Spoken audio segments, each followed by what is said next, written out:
Hi there, Lindsay here, the Frugal Crafter. I'm getting ready to do an oil painting, but I wanted to have an interesting background, so I decided I would use some acrylic paints to paint this canvas. I also decided I wanted to stencil on it a bit and add a little collage element, so I have some Mod Podge matte finish and some mulberry paper here.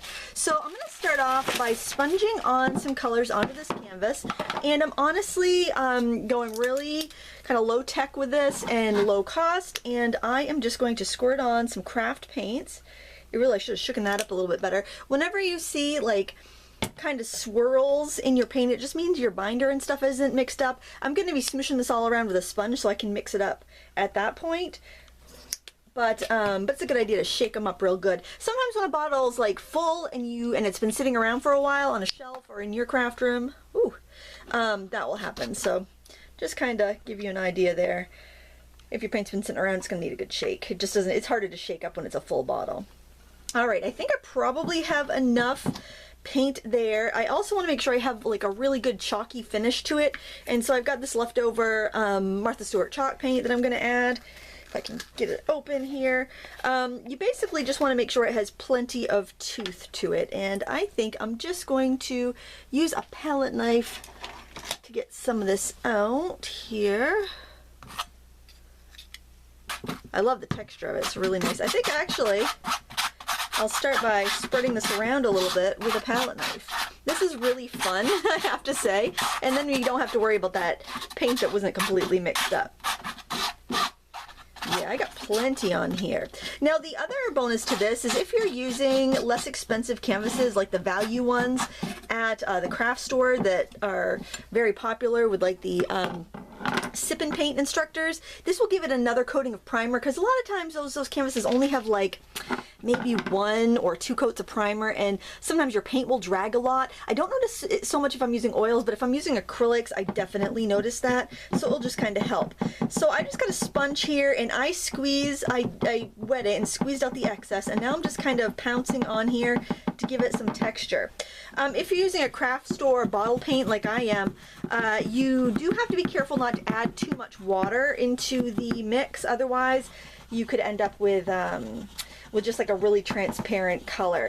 Again, this is just a base coat, so it's not that big of a deal. We're going to be doing a painting on top, but a bunch of this is going to be showing through, so I don't want to have it like streaky looking. I don't want to be seeing a bunch of white canvas. I'm also going to go around and do the edges because I'll probably hang this without a frame. I might sell it in my shop, so if I don't have to frame it and I can have it just ready to display, it really keeps costs down, and it also it ups the chances that I actually will display it, because if I have to go and find a frame and, you know, do this and that, I know myself, I'm kind of lazy when it gets to that stage of the game, so if I can just put a wire across the back and hang it up, it's much more likely to get displayed. And actually there's going to be a magnolia painted on this, and I've got a big cedar chest with magnolias painted on it that I had painted years ago, and I think I'll put this in the office to go with that. So kind of win-win there. That's why I wanted to paint this. And the thing I love about the sponge is that it's going to give it a really nice texture, a really toothy texture for painting on top. So it's kind of, you know, serving a couple different purposes. And any place you see that you don't have the texture that you want it, just keep rolling it on there. Just pounce, pounce, pounce. And if you decided that you didn't like this texture, you could always go over it with a paintbrush, or you could even go over it with a roller if you just wanted a very, very subtle matte texture to it. I thought I'd also like a little bit of sheen, so I've got some antique bronze here, so I'm just going to add a little bit there, I think in the corner, and then I'll kind of give it a little bit of a frame this way. I'll pick up a little bit there. This way I don't even have to dirty a palette. If it's mixing too much with the under layers, you can always wait for it to dry and then go on top. I think I don't want that linear area there, so I'm just going to smush out that line and then tap over it. It's just a background, and I am going to collage on it, so I just want to make sure it's going to be a good surface to paint on top of. Alright, so now you'll want to wash this sponge out, or it will get ruined if you let the paint dry in there. So now what I want to do is show you how I tear my mulberry paper. So I'm going to set that canvas out of the way. I've got a little box I can set it on. And I'm just going to show you how I tear mulberry paper. So here I've got some mulberry paper, and if you want to kind of tear it specifically in a specific way, you can take a water brush or just a wet paintbrush and draw a line the way you want to tear it. I like to do kind of like long, kind of tapered lines. I just find that it's really easy to work with. Let it sit for a second to soak in. It doesn't take long, and then when you tear the paper, it's naturally going to want to go on that wet line, because you weaken the fiber when you do that. See, we get some nice shapes there.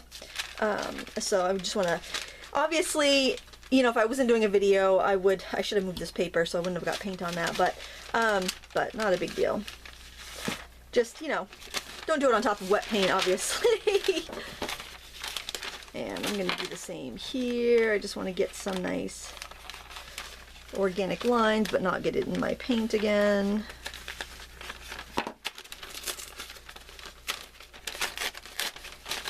This one's a little bit trickier because I haven't let it soak in as long. And there we've got some nice elements that we can collage into as soon as our background is dry. Another idea for your canvas, while it's still wet, if you want some more texture or different texture, you can press saran wrap into it and get some really neat effects that way.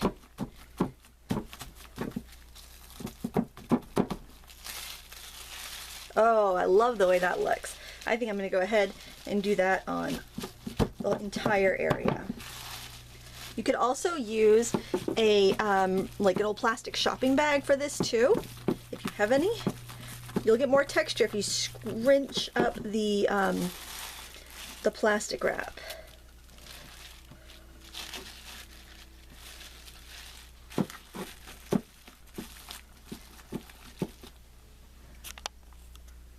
The next step is to collage on any mulberry paper that you might want. So I'm just going to grab these pieces here, and I put a piece of wax paper down on my work surface so that I could have kind of a non-stick area to glue. You could use your like craft mat, like a non-stick craft mat, but I find that Mod Podge is kind of difficult to remove from those craft mats, so I just like to use a piece of wax paper, and I do use this a few times before I throw it away, so it's not too wasteful, I don't think. And if I have any pieces with flat edges, like this one here, I'll try to like just kind of put that on an edge where I have a flat edge. And you could sponge over a little more paint on that if you don't like that. And then, like if you don't like the look of that straight edge on the bottom there, you can sponge on a little bit of a little paint, and then I'm just going with a layer over the top so that when I go over to paint with this, and it doesn't matter, you could paint with oils or acrylics on top of this, it's just going to have a nice sealed surface to paint on. If I didn't put the Mod Podge on top, it would just kind of drag a little bit there, and my my paint might feather a little bit too, so that's just going to give you a much more pleasurable painting surface. And I'm just going to kind of go in and look at the other papers that I have. I also like to flip, because you'll notice that some sides of the paper are a little more decorative than the other. I think it's just how things settle out when they're making the paper in the molds, and I just like to, you know, see which side looks better before I glue it down. The Mod Podge is going to make this paper really bond well and make it slightly translucent, so you're going to be able to see some of the colors underneath. That said, I would still leave some areas exposed, because I think that paper bag kind of marbling is just pretty, and it's nice to be able to see that. You can also like smooth out any bubbles when you're doing it here. If you're worried that your canvas isn't dry enough, you can allow yourself a little more time, maybe do your background at night, and then in the morning when you get up, go ahead and do your collaging. It doesn't take that long to dry, but sometimes we get impatient, and if you're trying to do this on top of wet paint, you could end up actually lifting the paint underneath. You can also use a hairdryer to speed things up, like I actually did. You have to be careful if you want to use a heat gun, because a heat gun could actually bubble your acrylic paint, so please take caution if you want to try that. You don't want to mess up your beautiful work. So I'm going to put this piece there last, and it just adds a little something extra. And mixed media is so popular right now that I think that you'd really enjoy having a piece of artwork like this hanging in your home. If you don't like the straight edges too, you can always pull it off the side. I'll show you that with this one actually. That way you can kind of see the options that you have. And by the way, this mulberry paper, I've had it in my stash for a long time. I would use it with scrapbooking quite a bit, so you might actually have some kicking around. If not, you can buy it by the sheet. Sometimes sold where like wrapping paper supplies are sold. So if you're not seeing it in your craft store, you might try like try the wrapping paper section. Sometimes the dollar store even has it. So just kind of keep your eyes open for different papers that you think might work well in your art. So there, I decided to wrap that piece around. You do have to make sure that you seal it down really well with your Mod Podge. And I would definitely choose a matte finish just because it's going to be nice to paint on. It's going to give you a really good surface. And also, sometimes if you have like a glossy background, it's hard to see when you're painting. You get a lot of glare, and that can make the painting experience not so nice. Okay. And then when you're all done your painting, you typically would put a varnish on, and that would give everything a very uniform sheen. So you don't have to worry if your paint that you're going to be using on top is a different sheen, because you would varnish that. And I just like to make sure I get all those edges stuck down really well so they don't pull up and feather. So now we're going to let this dry, and then we can do a little stenciling on top. I probably would, since I haven't left this to dry too long, I don't really want to spread the Mod Podge around beyond this too much, because I do want to keep some of that texture. So after this dries, I'll show you how to stencil on our little design. And I'm choosing this one here. I just bought it on sale. It was like $4 something at Consumer Crafts, regular like 10 something on Amazon. So I thought this was really pretty, and I have a little side table that I want to do with that stencil as well. So heck, for $4, if I only do 2 projects out of it, I think it's a good value. My glue is not completely dry, but that's fine. I can go on to the next step because it's not too wet. And I'm just going to squirt a little bit of my stencil color, which is this antique bronze, onto my mat. Actually, it's just on a scrap of paper. And I'm just going to use a makeup sponge to do my stenciling. So this is a pretty big stencil. Alright, yes, there's always a random phone call when I am filming. That was my, the author of the book I'm illustrating with some revisions I have to do. Oh, joy. Okay, so I want to kind of offset this a little bit because it's actually a little too, well, yeah, it's a little too big to fit. And I don't like to have things right dead on, especially for decoration, things like this, like for backgrounds. I don't really want the text here to be the focal point, and there's the water softener. We're just not going to get through a quiet video here. That's okay though, because I'm giving you the information that you need. So basically when you're stenciling, you want to kind of pounce it a little bit to get any gobs off of your sponge, and just keep dabbing over the entire design. And I think I will pause it because there's nothing lovelier than listening to my sump pump. My water pump rather. So what I'm going to do is just pause it. I'm going to finish stenciling this, and then we'll maybe add a few other little accents to it. Okay, this is what we've got. It's very subtle. You can even like skip areas if you're worried about having too much text there, but I'm just tipping it away from the light so you can kind of see what we have. I also got this little stencil here. This is by Crafter's Workshop, and I did pick that up at Consumer Crafts on sale as well. I think I'm going to grab a little bit more paint. I'm kind of running out. And I do like the texture of this paint. This is the acrylic gouache, so it's and it's pearlized, so it has a lovely little like shimmer to it. And since this is a work on canvas, it's not going to be behind glass. That shimmer will actually show.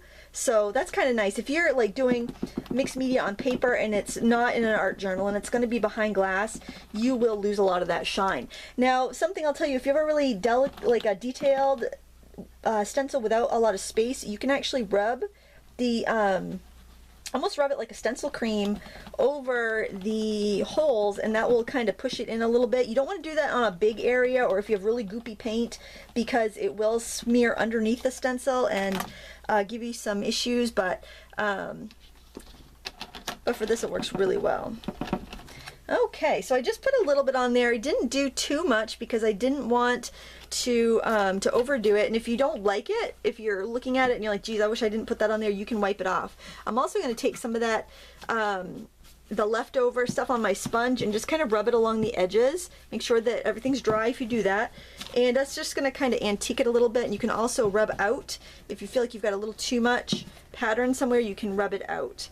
And that way you don't waste anything, and I just think it gives it a really nice kind of vintage look.